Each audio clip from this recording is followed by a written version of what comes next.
Hello, my name is Jackie Chapman and I teach for Liverpool Adult Learning Services. Today I wanted to start a short series of videos that's going to guide you through the steps to make your own goal board or vision board. It's up to you what you call it, whatever sounds best for you. Firstly though, what I wanted to say is that if you think a vision board is a bit naff or a bit bogus, well, really the joke's on you. They do work, and there's a really simple explanation as to why they work so well. Visualization is one of the most powerful mind exercises that you can do. Whether you believe it or not, we know that visualization works. Olympic athletes have been using this for decades to improve their performance, and reports show that when weightlifters are monitored and the brain patterns that are activated were the same when they were actually lifting the weights to when they just imagined themselves lifting the weights. It's what our brain does. So visualization is really important. Muhammad Ali, we've all heard of him. What was it he used to say? I am the greatest. And he used to visualize before each and every fight. He imagined himself winning and knocking out his opponent each time. And that's exactly what he used to do, was visualization. So you might be thinking, okay, all right, so what's the big secret on making a goal board? Well, this really is simple. Your vision board should focus on what you want to feel, not just the material things that you want in your life. I mean, don't get me wrong, it's really good to include some of the material stuff on your vision board. Actually helps you to focus on how you want to feel, and it brings your vision board more to life for you. So it's good to include some things. So to help you make your own successful goal board, each day I'm going to talk to you about different little things, different aspects and different parts of our lives that we need to consider when you're making your goal board or your vision board. Today I'm going to start off talking about happiness. So how do we get happy? Possibly the best place to start looking at happiness is, what's the definition of happiness? It's a feeling that comes over you when you know that life is good and you can't help but smile. It's the opposite of sadness. The dictionary actually says happiness is a sense of well-being, of joy and contentment. And because of this feeling, when we do get happy, we want to do it more often. I don't know about you, but I've never heard of anybody ever complaining of actually feeling too much happiness. So many people get happiness and excited confused.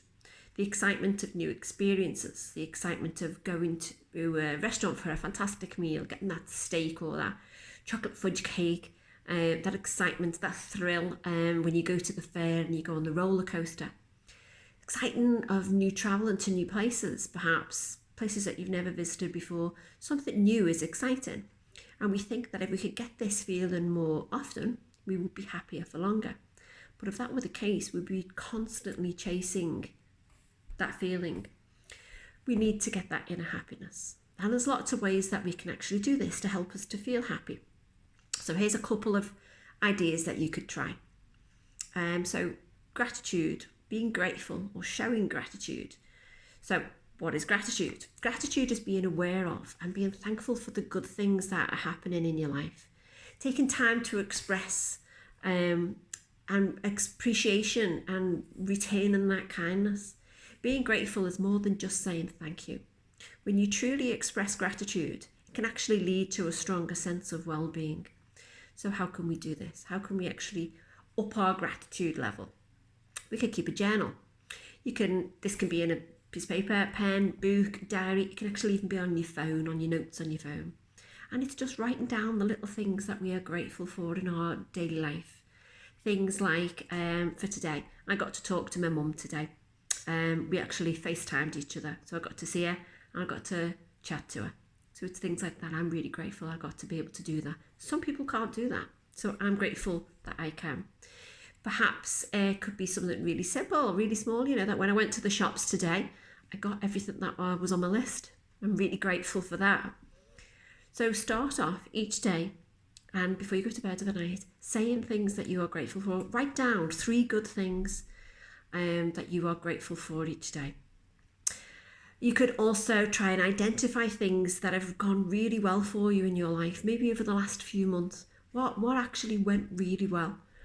Find something, identify it, and think about why that actually went really well. You could also write thank you notes to other people, either actual letters You could do it on your phone as a text. Again, you could do it in your notes. You don't actually have to send them. You don't have to post them, and you don't have to hit send on that text. But just actually sitting and thinking, who am I thankful for? Who would I write a thank you note to? And this could be something quite recent. It could even be going back to maybe somebody, maybe even from school days, college days, somebody that's really done something and you want to thank them. It actually really helps to raise our levels of gratitude. Think about somebody maybe that's inspired you. What was it that they did that was really significant? What was it that you were really grateful for them for? Another thing that you could do to help increase your level of happiness is to stop overthinking. Are you one of these people that worries about everything?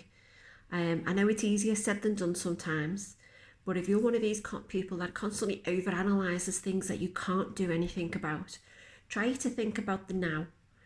Think about what's happening right now in the present. Is there something that you can physically do that will make things better?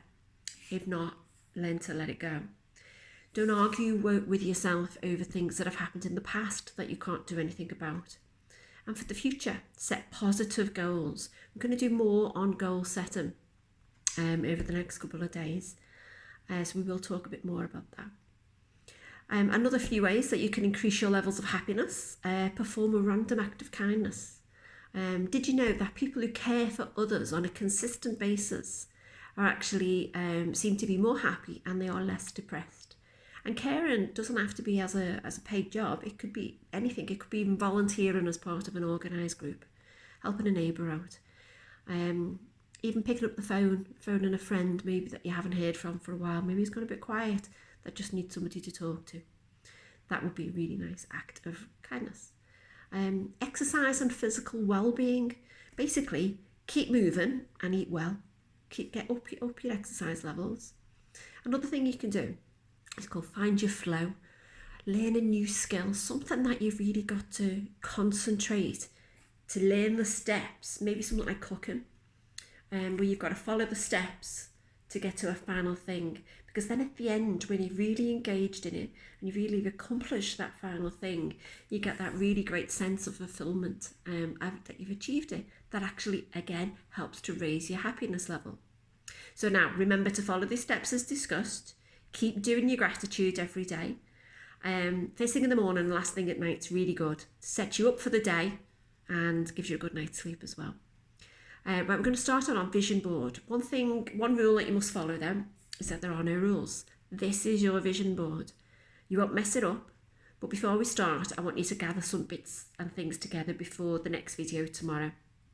This is recorded anyway, so that you always put back on when the time's right for you. Perhaps there's somebody else that you think that this would help. So if you could, help us to help them by liking this video and sharing it with them, or share and like our page as well. So these are some things that you're going to need. Okay, you're going to need to get yourself a bit of space to work, because once we get going, you'll see why. Set aside some time to do this as well. You don't want to rush it. It's going to take a couple of days, and we're going to do it together, step by step. You can do this with the kids as well. They can do their own vision board. What are their goals? You know, that's really interesting and exciting to see. They're never too young to start. You're going to need some board. So a piece of board or cardboard. This is what I've used. An old cereal board. I've literally cut it in half and taped it together. So it's an old breakfast cereal. That's actually a little bit big, so you can go a bit smaller than that if you want. So get yourself some cardboard. You're going to need some scissors. I got the sellotape. Some scissors, something to cut it with. So these are wallpaper scissors. You can use them. You're going to need some glue or tape. Something that you can actually stick things down with. Kids Pritt Stick is brilliant. PVA glue is really good. You could use that. You need to gather some magazines, booklets, brochures. These are ones that I picked up. Quit and save. Okay, so you might think, well, I don't want to quit smoking, but the word save, you can actually cut the letters out and use this on the goal board. Could just be the shoes. But there'll be words that you can actually cut up. Okay, things like that. An old travel brochure. Travel brochure is great for goal setting, so have a look through that. So travel brochure. This come through the door the other day, DFS brochure. Again, there'll be words and pictures in there that I can use. Got an old Slim as well magazine. So anything like that, any old brochures, magazines, books, anything with words and pictures, you can use them. If you've got access to the internet, you can print out things as well. So you can actually Google search it and print it out, ready to go onto your goal board. Photographs, you can put photographs on of family members. This is your goal board, this is going to go up on your wall. So really, if you want to add anything like that in, you can do. If you want to add any type of embellishments in, like stickers, glitter, using different coloured pens to decorate different bits, really make it nice and colourful, your style. Before we do start, you're going to need a piece of paper. Just get yourself an A4 piece of paper and a pen. That's what we're going to need tomorrow to start off with on our next one. So remember, have a lovely day. Remember your gratitudes.